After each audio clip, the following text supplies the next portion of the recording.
नमस्कार दोस्तों, स्वागत है आपका फिर से एक नई वीडियो में। तो देखिए दोस्तों, बहुत ही महत्वपूर्ण जानकारी दे रहा हूँ। आप कोई भी पुण्य क्षेत्र हो, कहीं पर भी आप रह रहे हो, वहां पर भी पुण्य क्षेत्र में रह रहे हो आप, या आपके आसपास कोई मंदिर हो तो वहां पर भी पुण्य क्षेत्र होता है दोस्तों। देखिए दोस्तों, अगर आप नहीं जानते कि पुण्य क्षेत्र किसे कहा जाता है तो इसकी वीडियो मैंने बना दी है मेरे इस चैनल पर, देख लेना दोस्तों। हर सवाल का जवाब दोस्तों आपको मेरे इस चैनल पर मिलेगा भाई, लाइव और प्रमाण के साथ। पुण्य क्षेत्र दोस्तों कहाँ होता है, यह मत सोचिए कि किसी भी तीर्थ स्थान या किसी भी बड़े मंदिर पर ही पुण्य क्षेत्र वहीं पर कहा जाता है, ऐसा नहीं दोस्तों। अगर आपके आसपास मंदिर भी हुआ, कोई सा भी शिवलिंग या भगवान शिव का कोई सा भी मंदिर हुआ दोस्तों, तो उससे कितनी दूरी तक पुण्य क्षेत्र होता है, और कोई भी तीर्थ स्थान हुआ उससे कितनी दूरी तक पुण्य क्षेत्र कहा जाता है, वह पुण्य क्षेत्र रहता है दोस्तों, उसको समझिए। तो इसकी वीडियो जानकारी मैंने दे दी है दोस्तों, आप उसको देख लेना, उसमें जानकारी प्राप्त हो जाएगी। तो इस वीडियो में दोस्तों आपको यही बताऊंगा दोस्तों, किसी भी पुण्य क्षेत्र में, किसी भी तीर्थ स्थान पर, और खासकर दोस्तों आप महाकुंभ में जा रहे होंगे दोस्तों, तो महाकुंभ में भूलकर भी ये गलतियां ना करें दोस्तों जो इसमें बताई, क्योंकि वह भी तीर्थ स्थान है और पुण्य क्षेत्र है दोस्तों। तो देखिए दोस्तों, आगे कितना महत्व है पुण्य क्षेत्र और तीर्थ स्थानों का। देखिए दोस्तों, पुण्य क्षेत्र में किया गया थोड़ा सा भी पुण्य भी अनेक प्रकार से वृद्धि को प्राप्त होता है। यानी दोस्तों, आपने पुण्य क्षेत्र में कोई सा भी पुण्य कार्य किया है, किसी को दान दिया है, कोई कथा भागवत कराई है, दक्षिणा दी है, कुछ भी पुण्य मान लीजिए दोस्तों, थोड़ा सा भी पुण्य अगर आपने वहां पर किया है तो वह आपकी वृद्धि को बढ़ाता है। वृद्धि यानी दोस्तों, जैसे मान लीजिए आपका कोई छोटा सा बिजनेस हुआ तो उसकी और वृद्धि यानी वह और आगे बढ़ेगा, तो इस तरह की वृद्धि होती है दोस्तों, इसी को वृद्धि कहा जाता है। जैसे मान लीजिए आज आपके पास 100 रुपए हैं तो आपके पास 1000 रुपए भी हो सकते हैं, तो इसी को वृद्धि कहा जाता है। यानी आपका कारोबार बढ़े, ठीक है, तो इसी को वृद्धि कहा जाता है दोस्तों। तो वह एक वृद्धि को बढ़ाने वाला होता है दोस्तों पुण्य।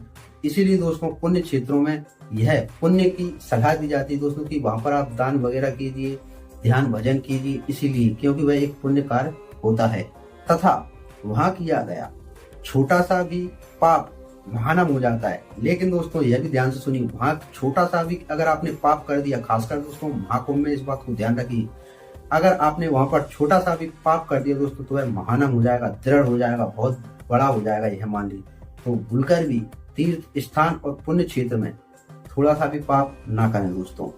यदि पुण्य क्षेत्र में रहकर ही जीवन बताने का निश्चय हो तो उस पुण्य संकल्प से उसका पहले का सारा पाप तत्काल नष्ट हो जाएगा।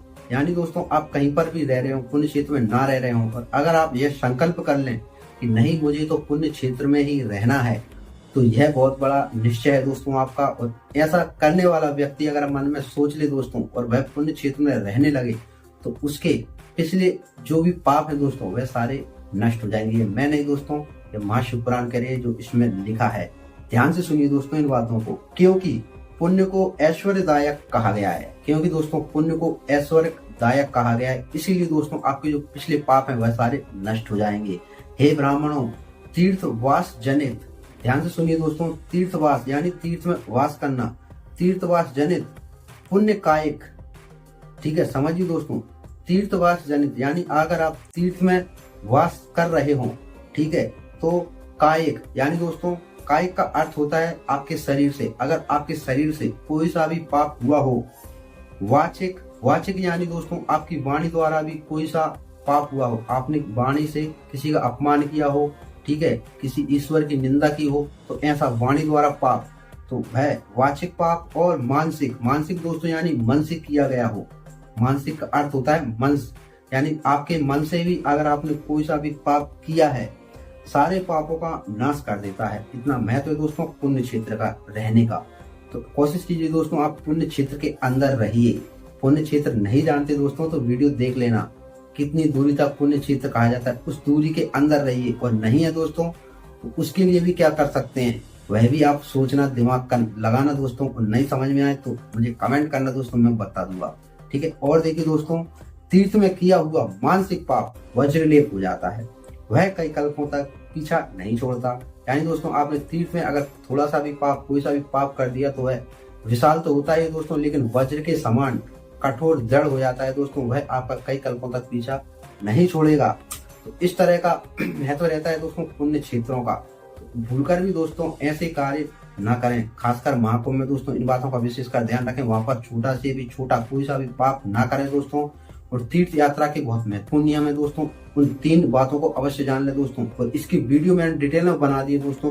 पुण्य क्षेत्र का क्या रहस्य है, पुण्य क्षेत्र में जाने से पहले यानी यात्रा पर जाने से पहले उन 3 बातों को अवश्य जान ले दोस्तों, अन्यथा आप बहुत बड़े पापों के भागी हो सकते हैं जो व्यक्ति ऐसा नहीं करता। तो देखिए दोस्तों, यह था पुण्य क्षेत्र का खेल, तीर्थ स्थानों की महत्व जानकारी, यानी दोस्तों क्या महत्व है पुण्य क्षेत्रों का और कितना महत्व है तीर्थ स्थानों का। तो देखिए दोस्तों, अगर यह जानकारी अगर आपको अच्छी लगी हो तो वीडियो को लाइक अवश्य कर देना दोस्तों, और ऐसी ही जानकारी के लिए दोस्तों मेरे इस चैनल को सब्सक्राइब अवश्य कर लेना। चलिए दोस्तों, मिलते हैं नेक्स्ट वीडियो में किसी और नई जानकारी के साथ। तब तक के लिए जय श्री।